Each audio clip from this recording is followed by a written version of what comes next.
어둠 속 네 사람의 불빛이 흔들린다. 모든 공간이 똑같다. 통로는 이어졌다. 다시 돌아온다. 그들이 몇 번을 돌았는지 이제는 아무도 알지 못한다. 한 발자국 내디딜 때마다 희미한 빛이 벽에 부딪히며 되돌아온다. 여기를 지나도 저기를 돌아도 결국은 같은 자리. 출구는 없다. 단지 반복만이 있다. 바닥에 주저앉는다. 땀이 식어가고 숨은 가빠진다. 다른 한 명이 손전등을 높이 쳐들지만 불빛은 불안정하게 떨린다. 그들은 서로를 바라본다. 눈빛이 말한다. 우리는 길을 잃었다. 이곳은 어디인가? 무엇이 그들을 이 어둠의 심장 속으로 데려온 것일까? 앞으로 그들은 나갈 수 있을까? 2003년 10월 펜실베니아주 어느 작은 도시의 한 카센터. 엔진 소음과 기름 냄새가 가득한 그곳에서 두 남자가 함께 일한다. 선임인 크리스. 그는 늘 무언가 새로운 자극을 찾는다. 일상보다 더 위험하고 더 깊은 곳. 그의 관심은 오래전부터 동굴 속 새로운 세계였다. 후임인 댄. 이제 막 사회에 발을 내디딘 신입. 선배의 제안에 쉽게 설득된다. 크리스는 댄에게 짜릿한 이벤트를 제안한다. 커플 동반으로 떠나는 특별한 탐험. 평범한 주말이 아닌 위험한 모험이 약속된 장소. 그 제안을 거절할 이유는 없었다. 두 명의 여자친구까지 동행하기로 하면서 그들의 여정은 결정된다. 그러나 이 선택은 시작부터 잘못된 것이었다. 그들은 알지 못한다. 앞으로 그들에게 두 번의 경고가 주어질 것이며 그 경고를 무시하는 순간 돌이킬 수 없는 길에 들어선다는 사실을. 이제 그들의 발걸음은 곧 베어 케이브를 향한다. 그곳에서는 무엇이 기다리고 있을까?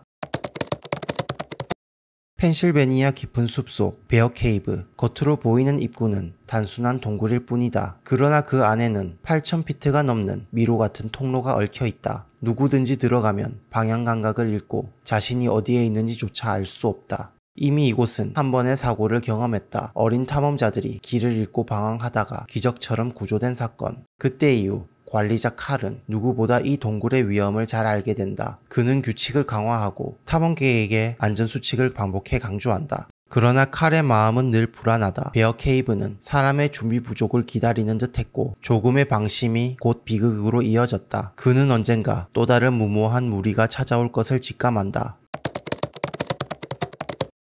숲길 끝 동굴로 이어지는 작은 길목. 그곳에서 크리스 일행은 한 남자를 마주한다. 그는 이곳의 관리자 칼. 수년간 이 동굴을 지켜온 사람이며 조난자들을 직접 목격해온 증인이다. 칼은 그들에게 한 장의 브로슈어를 내민다. 안전한 동굴 탐험, 반드시 지켜야 할 규칙, 헬멧, 예비 조명, 충분한 장비, 그리고 초보자에게는 무엇보다 필요한 경험자의 안내. 그의 브로슈어가 이 여정의 첫 번째 경고였다. 그러나 크리스는 아랑곳하지 않는다. 그의 눈은 이미 동굴 쪽 방향을 향해 있다. 브로슈어는 손에 쥔 채 흘려드는 듯 넘긴다. 그의 선택에는 망설임이 없다. 준비 없는 탐험. 그것이 그들만의 방식이라 믿는다. 칼의 눈빛은 깊은 불안으로 흔들린다. 그는 더 말하고 싶지만 그들이 듣지 않을 것을 안다. 경고는 가볍게 흘러가고 발걸음은 어둠을 향한다. 그러나 이것은 시작일 뿐이다. 곧 그들에게 두 번째 경고가 찾아올 것이다. 어떤 모습으로 다가올지 아무도 모른다. 주차장은 고요하다. 크리스 일행은 차를 세우고 2.4km의 산길을 걸어 동굴 입구로 향한다. 가방은 가볍고 장비는 최소한. 그들의 표정은 설렘으로 가득하다. 동굴 안, 초입은 넓고 완만하다. 특별한 어려움도 없다. 이 정도라면 생각보다 별것 아니라는 자만심이 피어난다. 메가는 기대보다 시시하다며 농담을 던진다. 캐리도 고개를 끄덕이며 오늘의 모험은 너무 쉽게 끝나버릴 것 같다고 말한다. 그 순간 어둠 속에서 또 다른 불빛이 다가온다. 동굴 깊은 곳에서 탐험을 이어가던 한 남자. 그는 동굴 전문가이자 관리인 칼의 친구인 밥. 밥은 곧바로 이들을 살핀다. 헬멧도 예비 조명도 없는 모습. 그는 걱정 어린 눈빛으로 말한다. 지금 당장 탐험을 멈추고 돌아가야 한다고. 아니면 자신과 함께 움직여야 한다고. 그러나 그들은 낯선 이와 함께 한다는 사실이 불편하다. 결국 마지못해 동행을 택하지만 그들의 태도는 여전히 가볍다. 시간이 흐르며 동굴은 점점 굴곡지고 거칠어진다. 바닥은 미끄럽고 통로는 좁아진다. 드디어 눈앞에 작은 구멍이 나타난다. 어둠으로 이어지는 입구. 밥은 멈춘다. 이제는 돌아가야 한다고 다시 한번 강조한다. 그러나 크리스는 단호하다. 그는 자신들의 길을 선택하겠다며 밥의 권고를 거절한다. 그리고 일행은 좁은 구멍을 향해 몸을 낮춘다. 밥은 잠시 그들을 바라본다. 걱정이 깊게 들이우지만 그의 발걸음은 결국 반대 방향으로 향한다. 나는 더 이상 어떻게 할 수 없다. 그건 그들의 선택이다. 그의 마음은 흔들리지만 동시에 무거운 체념이 뒤따른다.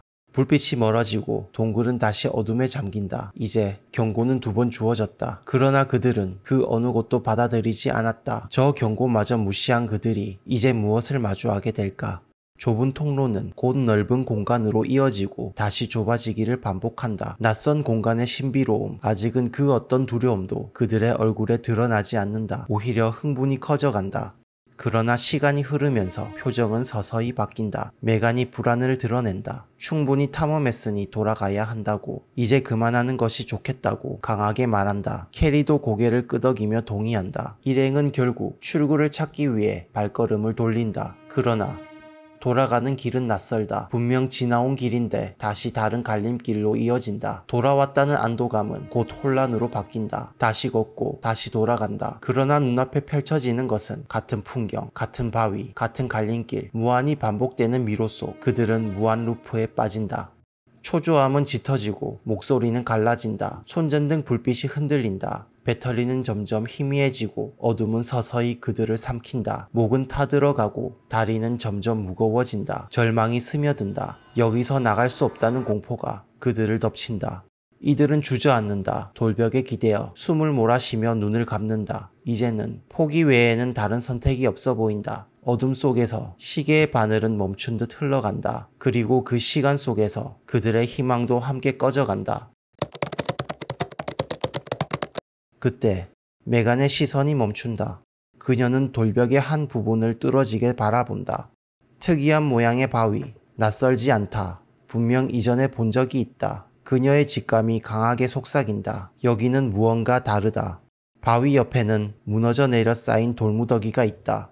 이들은 힘겹게 손을 뻗어 돌을 치운다. 손톱이 깨지고 먼지가 퍼진다. 그러나 그 순간 희미한 공기의 흐름이 스쳐간다. 돌 사이에서 바람이 나온다. 그들은 서로 눈을 마주친다. 이 안에 출구가 있다. 절망은 희망으로 바뀐다. 숨통이 트인다. 그들은 기어가듯 몸을 밀어넣고 팔꿈치와 무릎이 긁히는 고통을 견디며 그 구멍 속으로 파고든다. 숨이 막히고 심장이 미친 듯이 뛰지만 멈출 수 없다. 바람이 불어온다. 빛은 보이지 않지만 공기의 냄새가 다르다. 그리고 그들은 마침내 동굴 밖으로 나온다.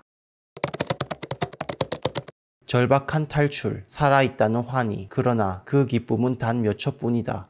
그들의 몸은 이미 한계에 도달했다. 다리는 풀리고 심장은 지쳐있다. 땀과 흙에 뒤덮인 채 그들은 땅에 쓰러진다. 주위를 둘러봐도 사방은 울창한 숲, 길이 없다, 방향도 없다. 출구는 찾았지만 세상은 여전히 낯설다. 움직여야 한다. 하지만 어디로? 섣불리 걸음을 옮겼다가는 이번에는 숲속에서 영영 사라질 수도 있다. 그 시각 산 아래 평지 주차장. 관리자 칼은 천천히 주변을 살피다 낯선 차 한 대를 발견한다. 그 차는 전날 밤부터 이곳에 남아있던 흔적을 품고 있다. 그 순간 그의 눈빛이 굳는다. 일주일 전 동굴 탐험을 원한다던 한 젊은이가 떠오른다. 불길한 직감이 서늘하게 스친다. 칼은 곧바로 전화를 든다. 조카 부부 탐과 킴에게 연락한다. 이로부터 45분 후 그들은 현장에 도착한다. 세 사람은 서로를 바라본다. 모두의 마음은 하나다. 찾아야 한다. 그들은 동굴 방향으로 향한다. 숲은 조용하다. 그러나 그 고요 속에서 긴장감은 팽팽하게 당겨진다. 발걸음이 깊어질수록 제발 살아있어야 한다는 간절함이 무겁게 내려앉는다. 그때 저 멀리서 작은 소리가 들린다. 절박한 울음 섞인 목소리. 한 여성이 모습을 드러낸다. 흑투성이 얼굴, 흔들리는 몸. 그녀는 눈물을 흘리며 말한다. 22시간 동안 동굴에 갇혀 있었다고. 모두의 심장이 멎는 듯 잠시 멈춘다. 그리고 다시 뛰기 시작한다. 칼이 곧장 그녀를 부축한다. 그리고 탐과 킴은 다른 일행들을 찾아 나선다. 동굴 입구에 있던 나머지 3명이 발견되고 지쳐 쓰러진 그들은 조심스레 일으켜 세워진다. 부부는 이들을 산 아래까지 천천히 안내한다. 한 걸음 또 한 걸음 극도의 긴장과 절망이 서서히 풀려나간다. 숲속에서 내려온 4사람은 칼과 조카 부부의 도움으로 천천히 회복한다. 그리고 그들은 무사히 귀가한다. 그러나 만약 칼의 직감이 없었다면, 주차장에 남겨진 차량을 눈치채지 못했다면 그들은 여전히 숲속 어딘가에서 절망과 공포에 잠겨 있었을 것이다. 극악의 무한 루프. 이미 그들에게는 두 번의 경고가 주어졌다. 첫 번째는 칼이 내민 브로슈어, 두 번째는 동굴 전문가 밥의 경고. 그 안에는 동일한 메시지가 담겨 있었다. 준비 없는 탐험은 곧 재앙으로 이어진다는 사실. 그러나 그들은 그것을 흘려들었다. 그리고 베어 케이브는 그 대가를 잔혹하게 보여주었다. 끝없는 무한 루프, 나올 수 없는 길, 그리고 사라져가는 희망. 네 사람은 살아 돌아왔지만 베어 케이브는 여전히 그 자리에 있다. 어둠과 미로로 뒤엉킨 채 다음 사람을 기다리고 있다. 브로슈어의 문구처럼 동굴은 준비되지 않는 자를 용서하지 않는다. 그리고 지금도 어딘가에서 누군가는 그 어둠 속을 향해 발걸음을 옮기고 있다.